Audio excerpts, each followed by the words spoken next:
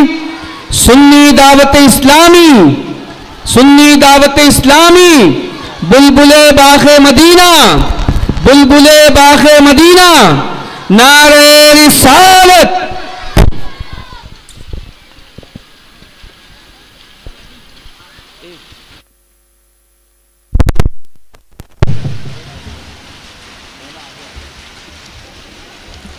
بلند آواز سے سب لوگ درود شریف پڑھ لیں۔ اللہم صلی علی سیدنا و مولانا محمد معدن الجود والکرم والہ الکرام و ابنہ الکریم و امتہ الکریمہ یا اکرم الاکرمین و بارک وسلم۔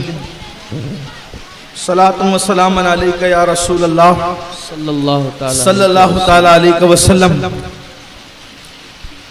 برادر معظم بلبل باغ مدینہ قاری محمد رضوان خان صاحب تشریف لا چکے ہیں اور آپ مجھے سنتے ہی رہتے ہیں، تو میں ان کے اور آپ کے درمیان حائل نہیں رہنا چاہتا اور نہ میری یہ طبیعت ہے۔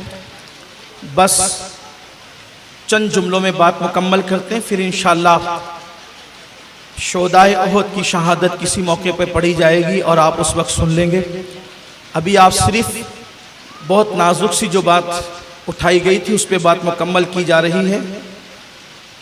تو حضور علیہ السلام کے اس پتھر سے دندان شہید ہوئے 4۔ لوگوں کے ذہن میں یہ آتا ہے کہ وہ چاروں دانت نکل گئے ہوں گے، ایسا نہیں ہے۔ دندان جو شہید ہوئے ہیں وہ نکلے نہیں تھے۔ شہادت کا مطلب یہ ہے کہ اس کے ہلکے سے کنارے، آپ توجہ کریں گے تو بہت آسانی سے بہت خوبصورت بات آپ کے دماغ میں اتر جائے گی۔ اس کے ہلکے سے کنارے جو محققین نے کہا ہے، دانت پورے نکل کر ختم نہیں ہوئے، اس لیے کہ معاذ اللہ اگر ایسا ہوتا تو پھر کچھ اور ہوتا، ایسا نہیں تھا۔ آپ غور کریں، آپ ابھی پھر سمجھ میں آئیں گے۔ حضور نے بدر میں اپنے عصا سے یا اپنی انگلی سے جو لکیر بنا دی تھی، منکرین اسلام اس لکیر کو توڑ نہ سکے۔ جس کے ہاتھ کی بنی ہوئی لکیر کا وجود لوگ مٹا نہیں سکتے، اس کے دہنے مبارک کے دندان کا وجود لوگ کیسے ختم کر سکتے تھے؟ دراصل یہ تھا کہ دانتوں کی شہادت بھی ہو اور محبوب کے حسن میں وَلَلْآخِرَةُ خَيْرٌ لَكَ مِنَ الْأُولَىٰ کے تحت اضافہ بھی ہو۔ اس لیے کہ حضور کی شان ہے وَلَلْآخِرَةُ خَيْرٌ لَكَ مِنَ الْأُولَىٰ۔ اس کا مطلب یہ ہے کہ آپ کے حسن میں ہر وقت اضافہ ہوگا، علم میں بھی اضافہ ہوگا، مرتبوں میں بھی اضافہ ہوگا، خوبیوں میں بھی اضافہ ہوگا، ہر چیز میں اضافہ ہوگا۔ کیوں؟ اس لیے کہ شان ہے اِنَّا أَعْطَيْنَاكَ الْكَوْثَرَ، ہم نے ساری کثرتیں آپ کو عطا فرمائی ہے۔ تو حضور علیہ السلام کے دانت مکمل نکلے نہیں، بلکہ اللہ نے جتنا چاہا دانت کے ہلکے سے کنارے وہ نکلے۔ اب اس کا کیا فائدہ ہوا؟ فائدہ دانتوں کی شہادت تو ہوئی، لیکن فائدہ یہ ہوا اگر کانچ کو آپ ہلکا سا چھانٹ دیں تو کانچ کی چمک اور بڑھ جاتی ہے۔ جب اگر کانچ کو ہلکا سا چھانٹ دیں تو اس کی چمک بڑھ جاتی ہے۔ تو جب کانچ کا یہ عالم ہے تو جانے حسن کے دانت کا عالم کیا ہوگا؟ جب وہ ہلکے سے کنارے چھٹ گئے تو مصطفیٰ جان رحمت کے دانتوں کا حسن اور بڑھ گیا۔